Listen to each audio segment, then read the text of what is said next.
It hurts when people come up and ask me, how does it feel to be the last one?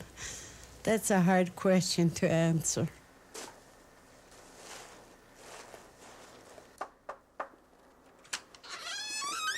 Hi, Auntie. Hi, sweetheart. Someone's here to see you. Oh, Marie, how very nice. My Raven friend. Oh, yes, and you were a little girl then, weren't you? Yes. Oh, The first time you come up, I think, is when I saw you, 1930, that's right. That's In right. 1930, I was 12. 12 years old. Well, and look at us now. Oh, ladies. Forward to this day forever. I remember her sitting on the porch with my uncle, his wife. It's a big day for me, I can assure you. I guess A they were really getting big day history to come then. back. It's sure a big day for me. It's an honor for me, too. Yeah. Now, I brought my little Raven sister, I brought you a little something, but I please forgive me. think I didn't will have learn chance a to little wrap bit it up. more from her, One shouldn't give a You know, gift that about isn't properly wrapped. our people. Oh, It's hard for me to read books, so hearing it from her, will make me so much happier. that's a Where'd you find that at? I've been looking and looking for It's not easy to find them, is it? Thank you. You're more than welcome, dear. You're more than welcome. We better go. Oh, I'm so happy going back to Cordova, to my hometown, but, I'm kind of scared about the potlatch. I don't know what a potlatch is supposed to be like. And when I was growing up, we never had a potlatch. I hope and pray I do right.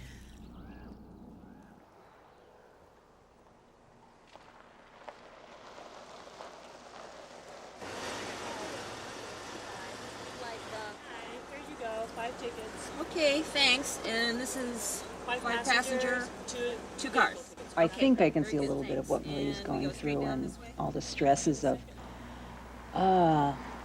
being sort of a central figure in all this.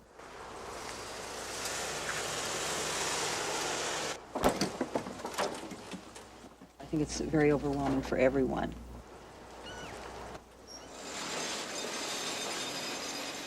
Jen Ann said that all the flowers are out in Cordova.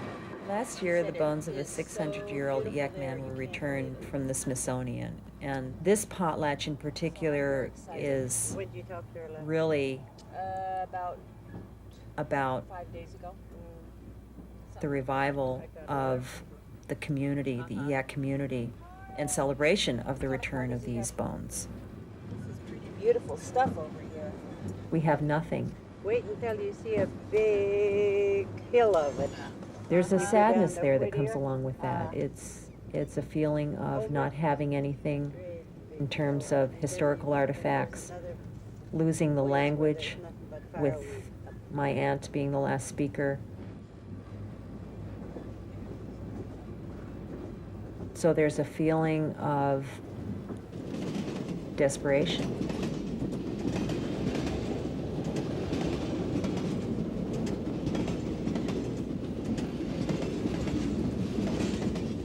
I guess this is a last attempt to recover what has been dying.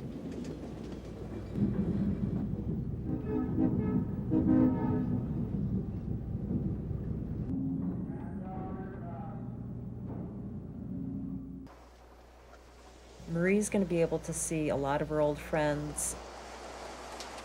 What is really neat about this is her being able to connect with Frederica de Laguna. If it wasn't for Freddie's field work in anthropology here with the Eyaks, we wouldn't have this rich documentation of our history. What's really exciting is that Michael Krause is going to be coming down from Fairbanks, and he's the only other person on Earth that speaks Eyak, and so Marie will get to speak Eyak with him, that's pretty neat. Michael Krause is the linguist who actually studied Eyak as a young man and then wrote a dictionary. Without that, we really wouldn't have very much documented on the language. We wouldn't have anything documented.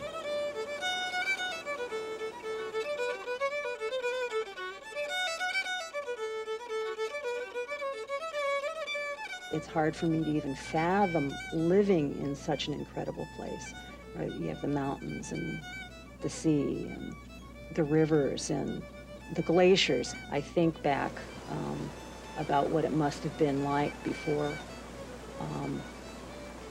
outside peoples came in, and the beauty of it and the spirituality of it, and then I look at the condition today of the people, and it's devastating.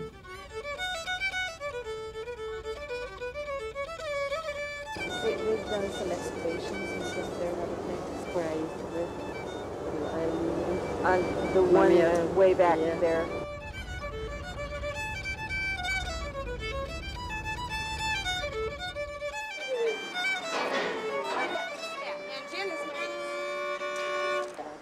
You look like you're ready for potlatch. There's a lot of different people that are going to come and help us out. The Chitna dancers are coming down, Sleeping Lady dancers. Some of the elders, we're pretty lost as to how to run a potlatch and so on. So we need a lot of help from a lot of people on the outside. We gotta get out of here.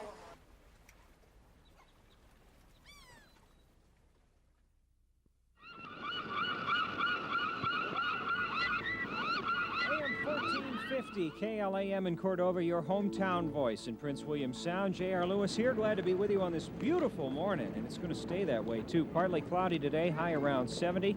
Great day to set up a great event, the first potlatch for our Eyak people in like 80 years, I think, going on at the Old Orca Cannery tonight.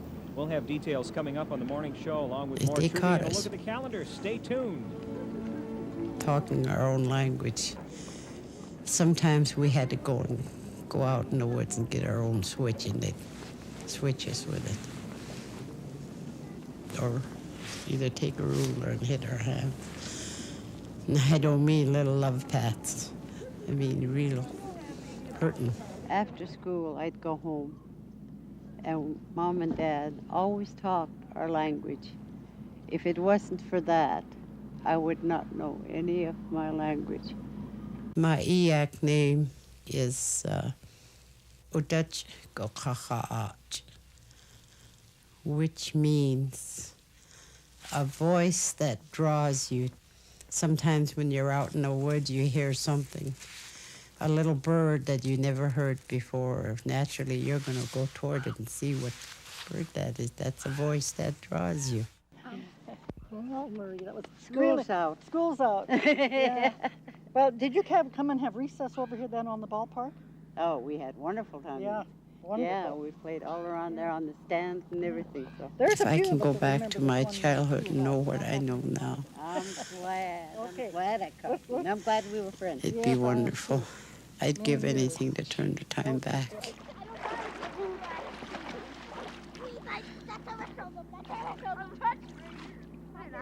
I think back to our own village, our little old community there, especially before I had to start going to school.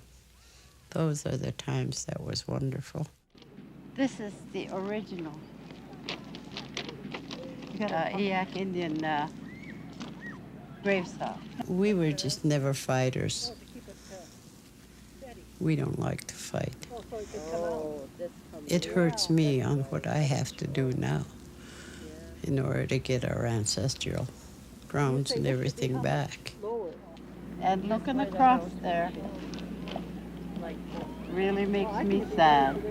Where that lost trailer is, that's where our house used to be. And this was a sad moment, and yet it was a happy moment. Who was he really, Marie?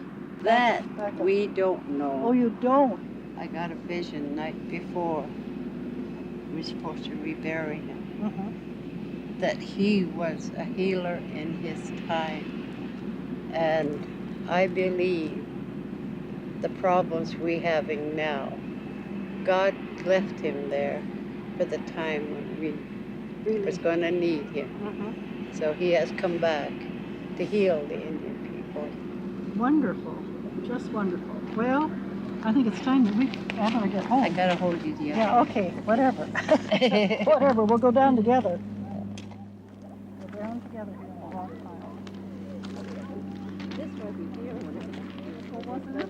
Oh. Well, thank goodness it isn't blacktop. Well, when we were kids, we'd come down here, and Mrs. Buell from Denmark, she knows Dr. Fraser.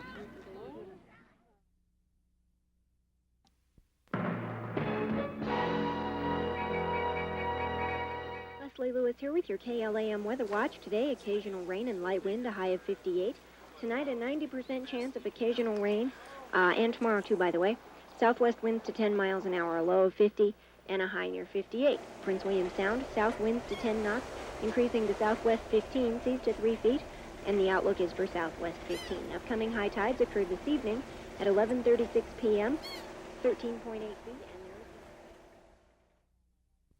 I think all my life I really wanted to know where I was from, who I was related to, what that meant. When I got into college, I decided that I was going to find out. Did some research in some libraries, knew the word Eyak, found the book that was written by Frederica de Laguna, wrote to her publisher, they forwarded the letter, and she was the one actually that told me who my grandmother was. And so I came back here and found Sophie. This is about 20 years ago. Marie was my grandmother's sister. Grandma Sophie was married to William Sato. He was about 40 years old. She was about 13. And apparently it was some sort of a deal. She had my Uncle Bill at 14, and then my mother, I think, at 15. And for what I heard from Sophie herself was she decided when she turned 18 and she would divorce.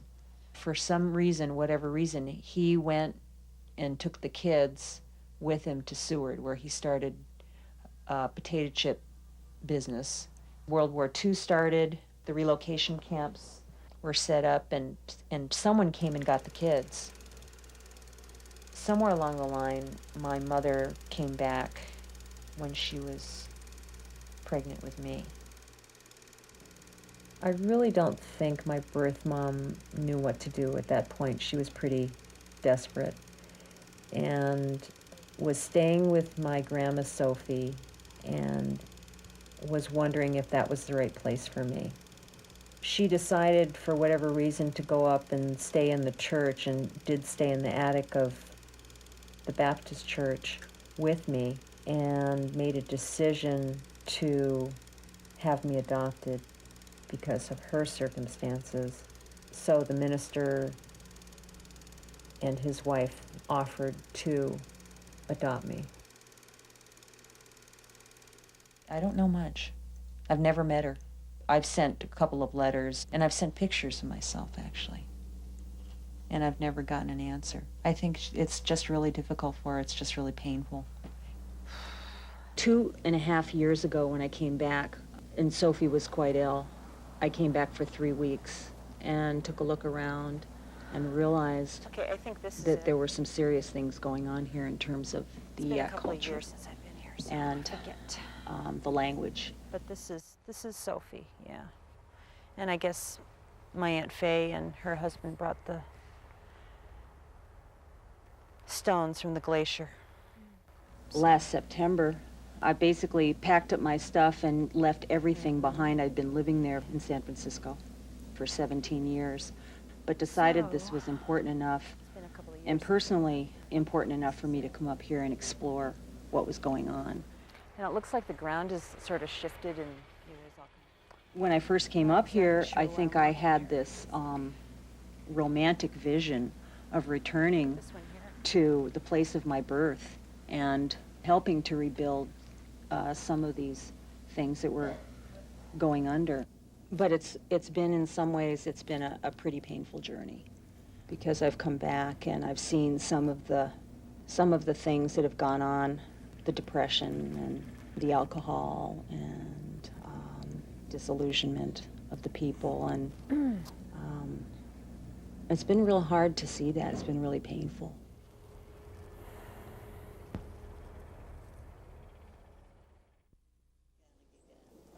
I was there in 1930. It was just by chance that we came to Cordova. I picked it because it was the first port in Prince William Sound on the map that the steamship company would come to. We had our outboard motor, but we needed a skiff to get around if we were going to look for archaeological sites. I was told that the marshal had thrown a bootlegger into jail, and the bootlegger's skiff was not being used.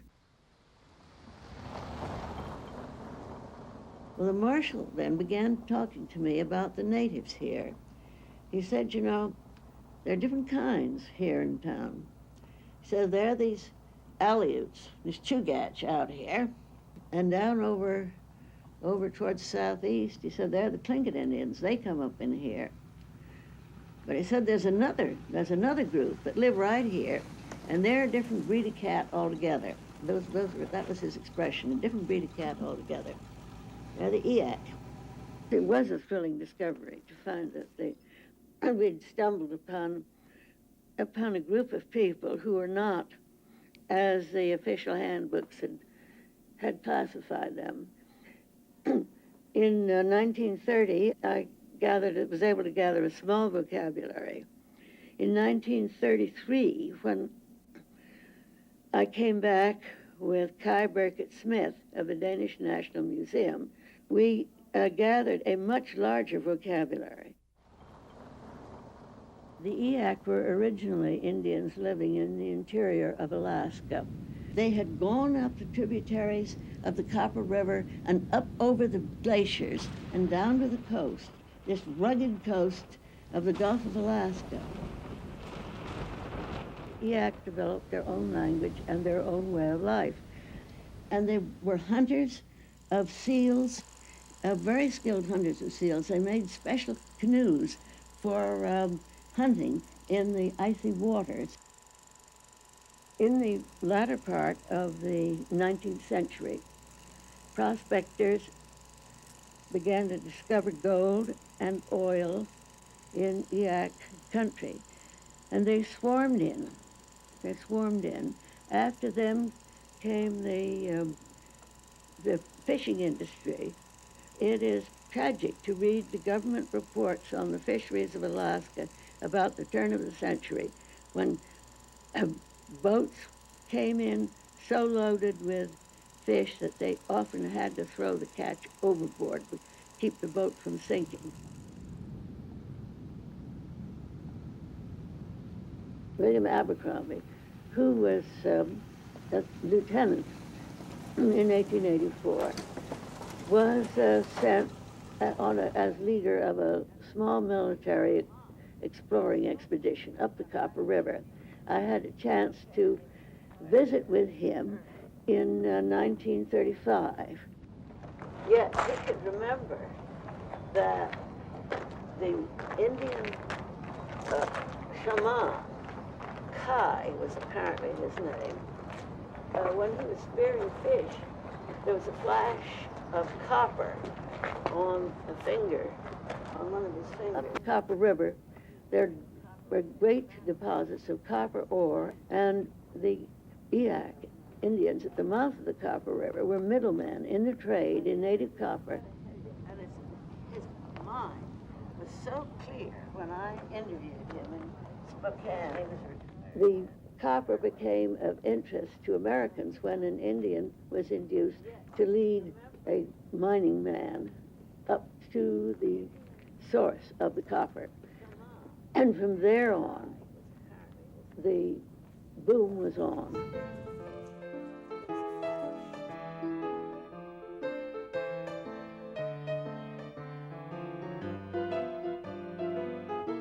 To get the copper ore out, they had to build a railway up the Copper River, where they located this mine, the Kennecott mine.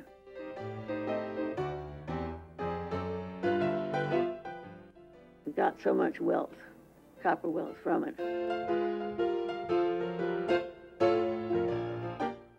Earlier, local Indians had been wealthy because they controlled the copper and the copper trade. The discovery of copper and the building of the railroad was almost the last straw for the Eyak, because the railway was built right through their country.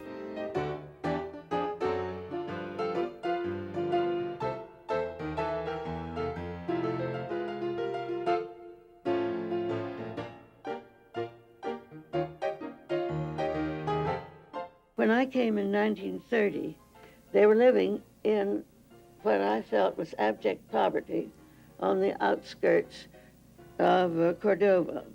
I saw them living in shacks pieced together with bits of tin and tar paper loose, and it was very sad to see them in that condition. The people who were building the railway were really ruthless in their treatment of the natives. They managed to get the land from all the Indians except for one old woman who refused to move. And they were determined to get her out, so they saw to it that she was unable to buy any coal for her stove during the winter. And one day when she went out to look for wood, they came with a bulldozer and bulldozed down her house with everything in it, leaving her completely destitute.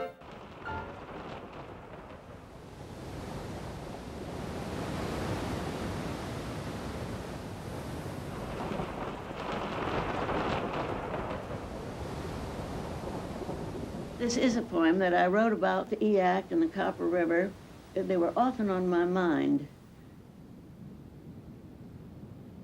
On Copper River flats, I smell the salty stench of drying seaweed. My bare toes clutch cold wetness, reluctant silt, stretching the haze of miles. My tracks dissolve in dimpled pools, as the lines once gouged by your canoes, dragged by brown arms, returning potlatch proud, the rising tides efface.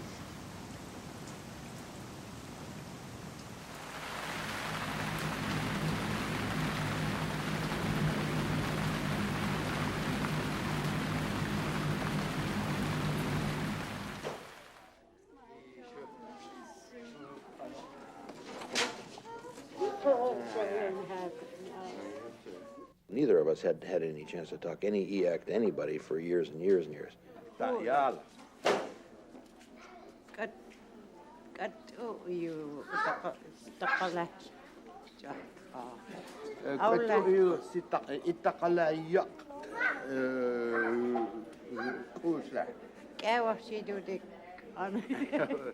For many years, it was a language that I personally, literally obsessed with. I grew up as a minority person and member of a minority group who have been through thousands of years, gained a lot of expertise in the art of survival as a minority, namely the Jews. You know who you are, to know where you've come from, in order to know what you are and where you might go. Is a survival skill that Alaska Native people were systematically deprived of.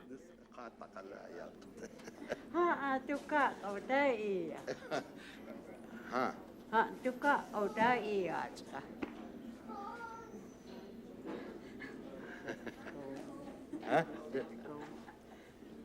Oh, you changed the subject. I wasn't ready for that. Yeah, stop.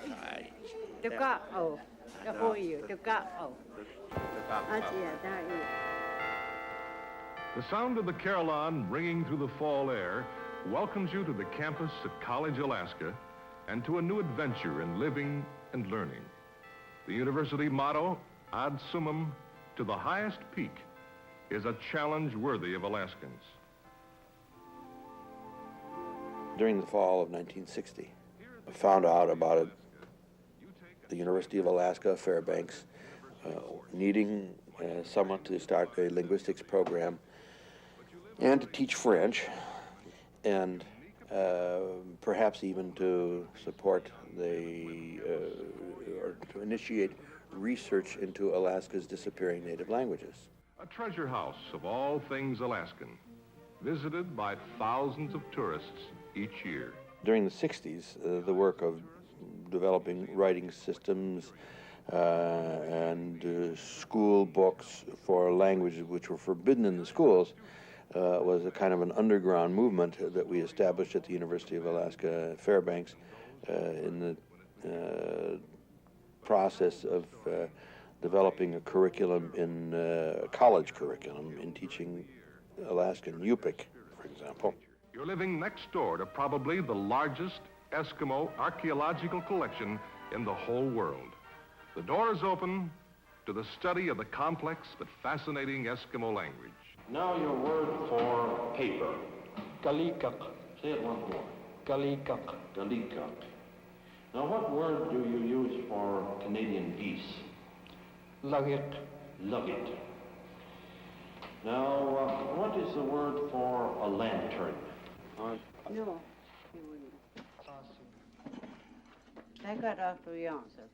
Marie was, in some ways, gave me my introduction to Eyak, in part because she was the youngest speaker of the language. Since the 1970s, there wasn't much more that could be done with it. And now it's just a language of memory. It's down there somewhere deep inside your head. Eyak. Scar Stevens, Lena. I've defined 20 languages in Alaska. Eyak, barring miraculous, unforeseen circumstances, will be the first to go. Or will it, or should it? Can we afford to let it? If it begins with Eyak, who's next? Where will it stop?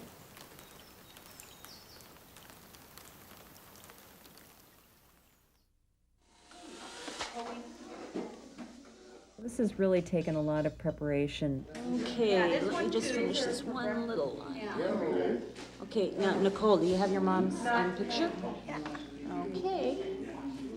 Here we go. Okay, this looks good. Okay, where does she belong? Yeah, I think she goes somewhere down. She's going right under Marie. Okay. Pam Smith and her mom Rosie have been preparing foods for months now. she and Dune, her brother, are also working to organize different activities throughout the potlatch. You could start out with the more serious part. She has talked to a man who saw an Eyak potlatch in 1884. Part of the potlatch is getting rid of the sorrow. Then you could come back here or to the cannery or any other place where there'd be shelter and have the drumming and the dancing and the singing. The guests then, you see, would be could you let loose and go all night if you wanted to. Nirvana Park at 2. Yes, Nirvana Park at 2. Even if it's raining cats and dogs. Yeah, they do have the gazebo. It's right there. And we can have a fire there, huh, Dune?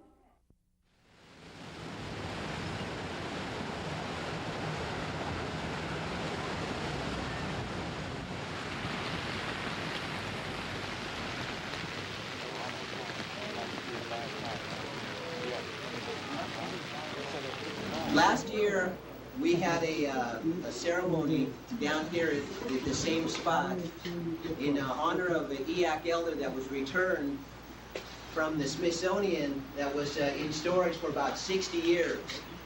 And this day was a very big day for the Eyak people because it was the first piece of land that we were able to have a repatriation on. It was the first time that we had a gathering of the people. We all have to come together and find that the Eyak people do have a right to exist. They do have a right to their language. They do have a right to their own land. And they have a right to exist here and add and make a contribution to humanity. And we feel that if everyone would just let us be Eyaks and let us be who we are and accept us for that, that we can then start the healing process.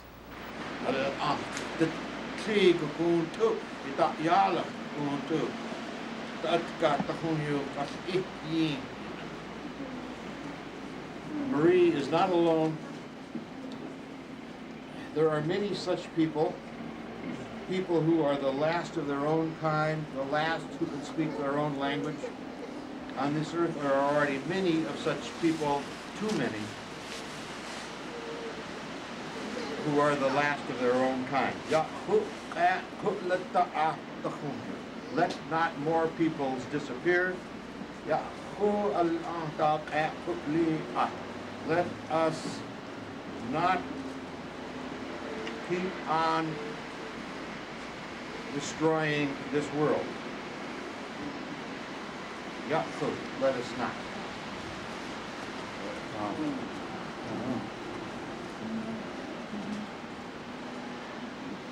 Is there anybody else who would like to say anything?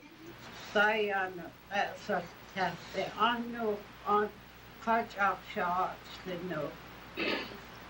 It that got Suda Oha, in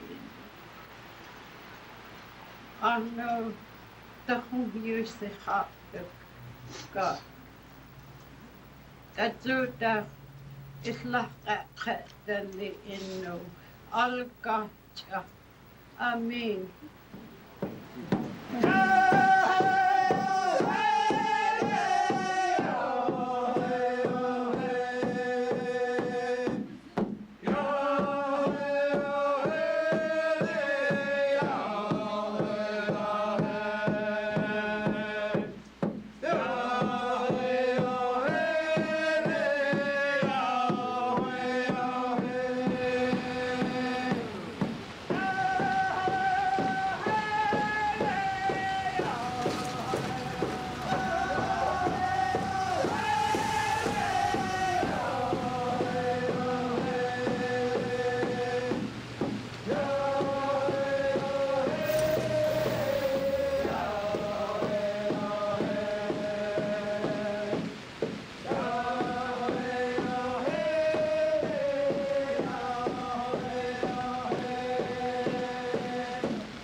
Sure is raining, isn't it?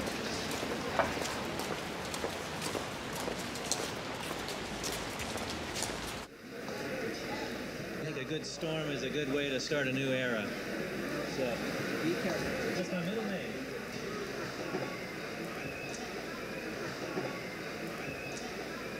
Wait, you better get that board on the outside. On the outside like that? Yeah, and as far over to the left as you can. Check. 1, 2, 3. 1, 2, 3. 3, 2, 1, test. It's pretty amazing that we're actually in the same place, trying to achieve the same goal. You know, what I'm looking for personally is some spiritual unity of some sort, and I really don't know what's going to happen. I know it's going to be powerful. Whatever's going to happen is going to be very powerful. It seems like being in the middle of this tornado. Okay, it's cold. Let's get some heat. Okay, are you as cold as I am? What I'd like to do is have everybody join together closer for a prayer. We have all kinds of special people that have made it here. And I just want to thank you right now for coming and making this all possible. I believe Uncle Walter here was the one that told me that, he said, you've made the impossible happen, and the incredible happens in 2 days. And I'd like to invite Walter up to open up the prayer and bless the food. Friend, Father, Great Spirit, we ask you to bless the spiritual food and the physical food that we are about to partake. What we are about to see and hear, may that serve as a healing. In your name, we ask. Aho.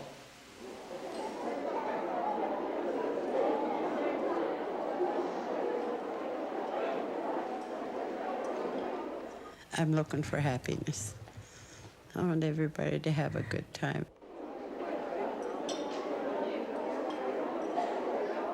Marie, can you come up, please? Just this evening, I received a gift that was unexpected, but it's very acceptable and it's fallen into place, especially in this very special time that we're all gathering in Marie's honor. She's our last speaking Eyak. And the letter starts out, Chief Marie Jones, I am really sorry I am not able to attend your gathering. This is what I'd like to see one more time before I go, is people loving one another and being together again. And help to unite all the Eyak tribe and the native peoples in future endeavors, both spiritual and expanding our cultural search. May the Lord give you many years as chief of Eyak tribe. It is truly an honor to be the chief, to be called the chief. With love and prayers, Agnes N. Nichols, Chief for Life. And this is my dream coming true.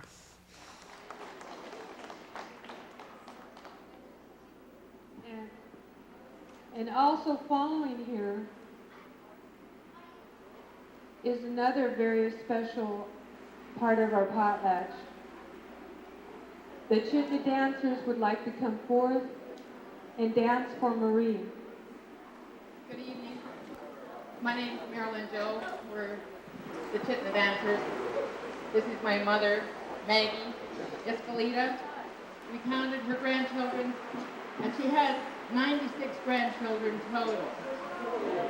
About 24 are dancers, but she has taught all the grandchildren her traditional ways.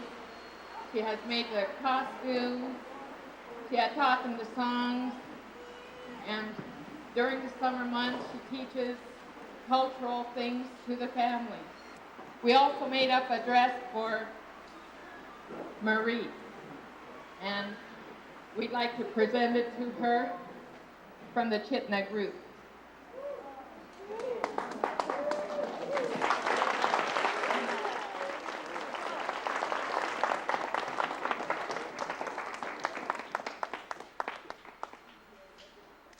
They go a long way back. They've known each other for a long time. Right now, I'd like to present the Chitna dancers.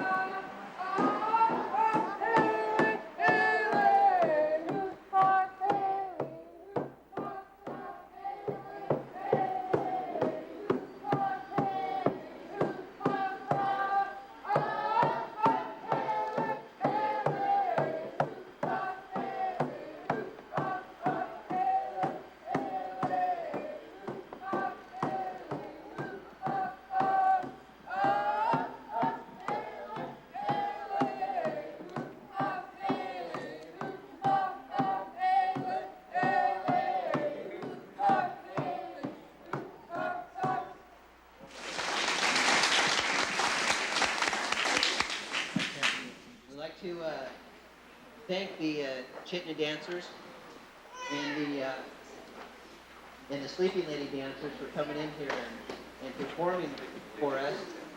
We look forward to the day that we'll be able to perform for them. Where is Frederica and Dr. Kraus? We'd like you to come over here and sit with Marie and Maggie. The Eyak people are really excited to have you show up to our first potlatch in 80-some years. The anthropologist always grows along with the people he studies. So I owe a great deal of myself to the people who were living here in the 1930s when I first came. And it's curious to come back towards the end of one's life. It's like going around in a circle. You come back where you began. In some ways it makes me feel very old, and that's no fun. But in other ways, you know, I'm reliving my youth. And I'll tell you, when the rain is battering on the tin roof of the cannery, as it is during the potlatch, I keep thinking, thank goodness I'm not out in a tent the way I was in 1930.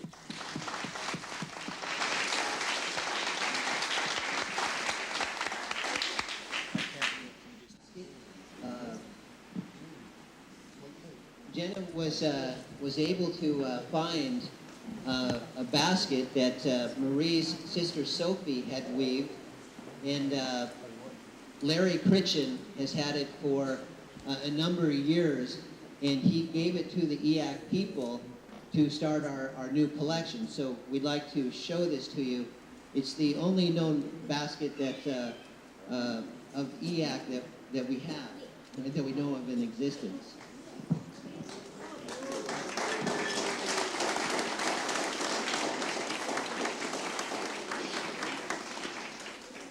I'm very much moved by the obvious sincerity and the depth of feeling of these people in their struggles for recognition as Eyaks, as a people in their own right, a people who've been forgotten as separate.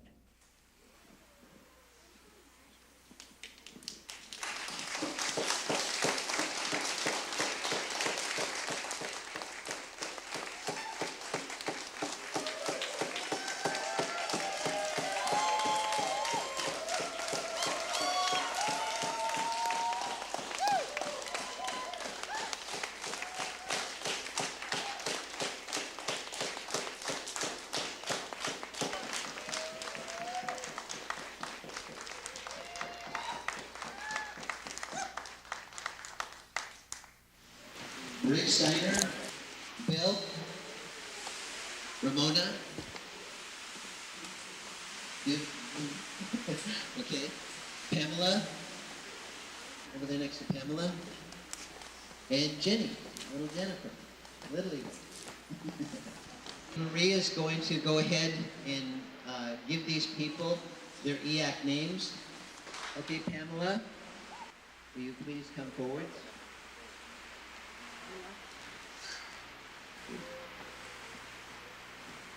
the key. Off the key. Off the key. Off the key. Off the key. Off the key.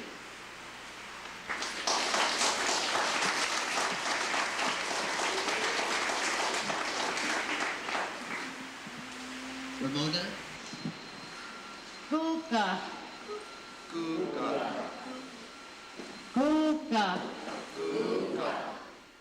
Kuka.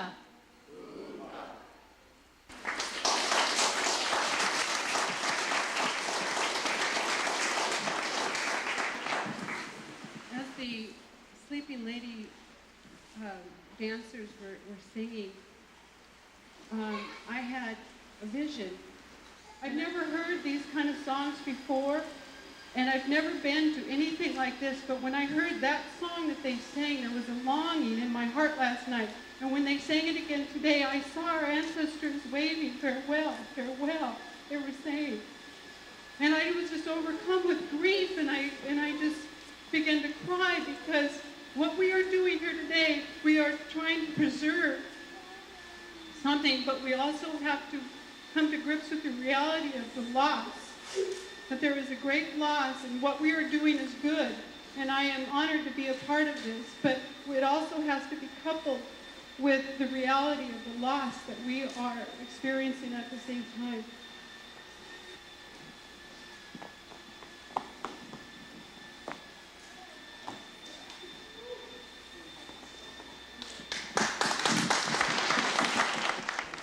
Son, will you please step forward? Ah. Ah. Ah.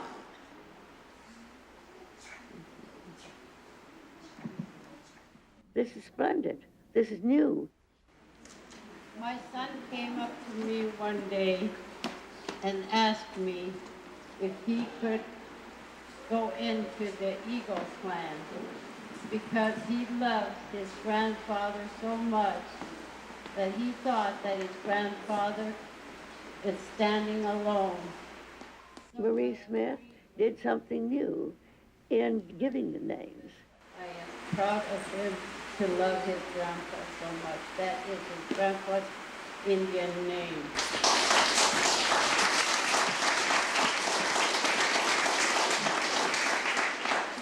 Come forth, Dune.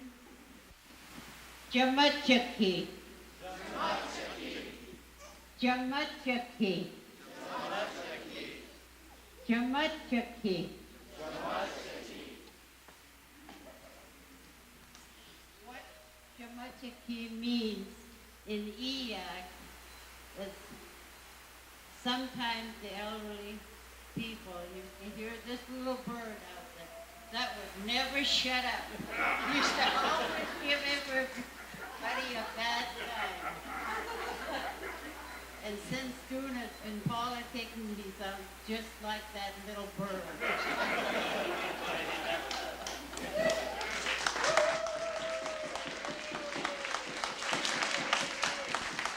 Illegal? Jennifer, would you please come forward? Kuchkalak. Yeah. Kuchkalak. Kuchkalak.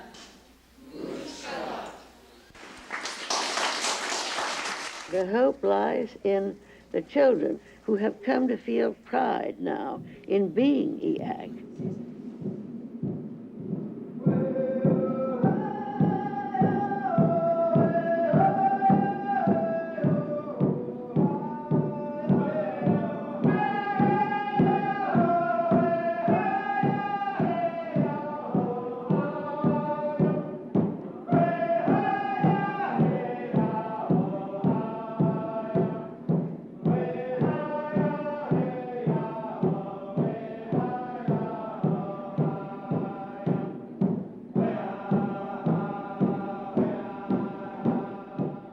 We must never think of the American Indians or any other group of people as blindly accepting what is imposed upon them.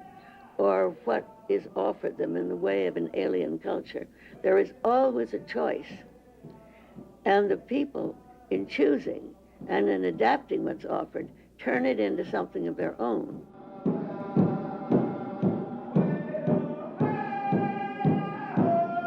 We don't know what form this Eyak nationality will take in the future. It won't be the same as the old. It'll be something new, but it will also be distinct of the Eyak.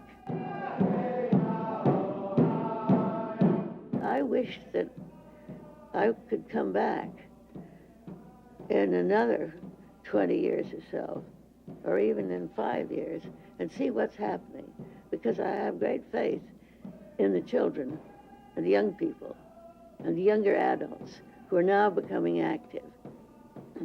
I think we're going to see the rebirth of a people.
This is an area that was clear-cut by the corporation in September of '92, and as you can see, there's about 50 acres that has been leveled here.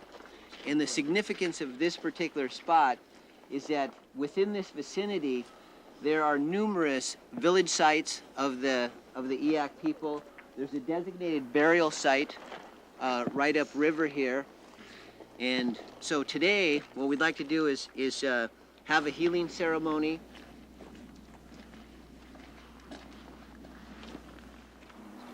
Kestää Eyak. Se kakatuta eitillä. Ahno kaihtiin niukaa. Anashiki. Tää hautis isla. Awa ahta kata. Alka kata. Amen. Everywhere in the world, the larger people are trying to obliterate the smaller. And the mankind's diversity and all the different views of the world, which all the different languages and peoples of the world have, all the different kinds of wisdoms, is being lost to the expansion of a few.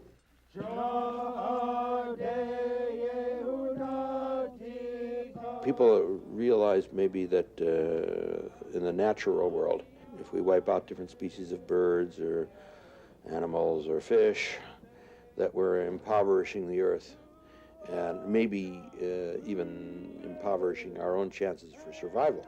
You can't totally pollute the air and the water, etc., and still survive.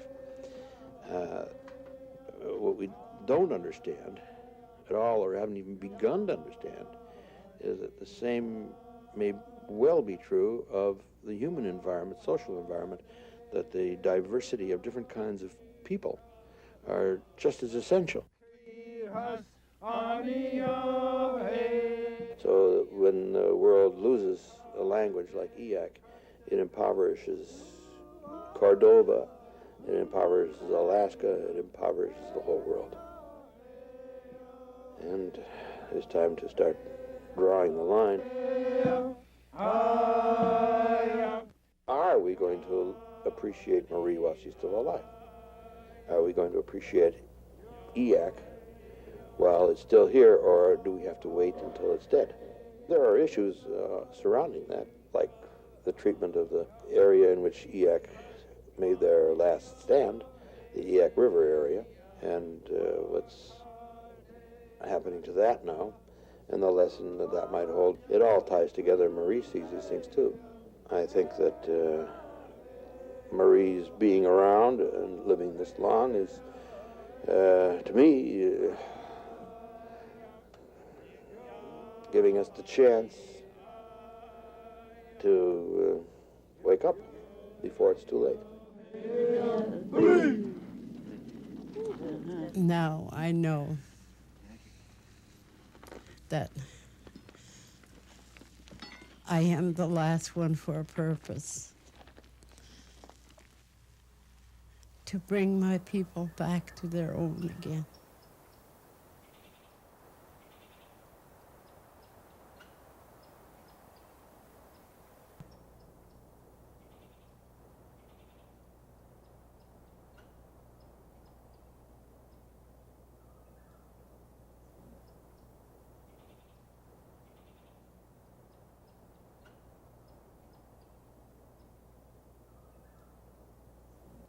Sakakayu aqalwokla al ita wokla lailka wat ita qaltahu la you lailka wat slit sakakayu qali Shachukayu click Gachu Kayu Ulai Kahwa Dick Tahuyu Aukahu Lita Ita Da Ilag Al Ka Sitakala Sia Gajuka La Kusita Sakakayu Aula Kaskata Slit Sakakayu Is Yino Udach Iachtalakayu Slit Tahoyu Arno Kolilka Dicturahinu Arnula Kolita.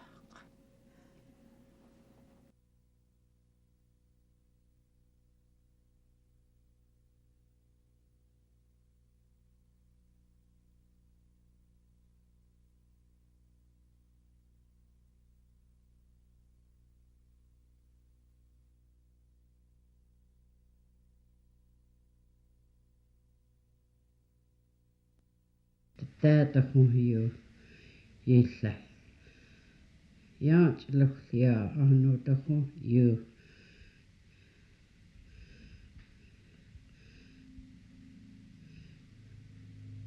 Jaat luhtia annuta huiju.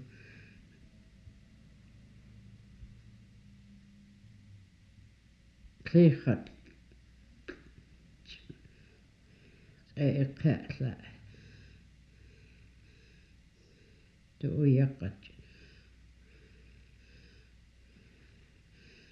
Huukaa.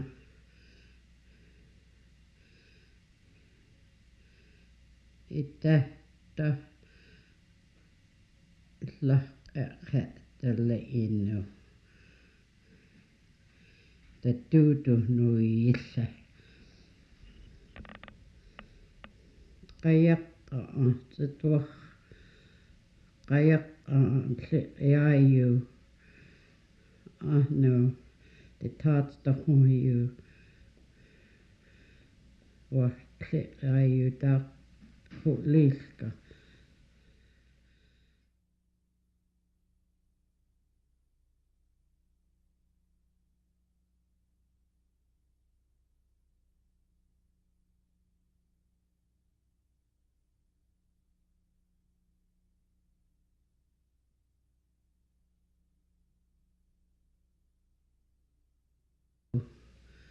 Simada sita on ka e dilla o Llich anashikita o hale on ka e dilla Lach al se the hope you Llich Tikuk ahli taak al idadalle de taatja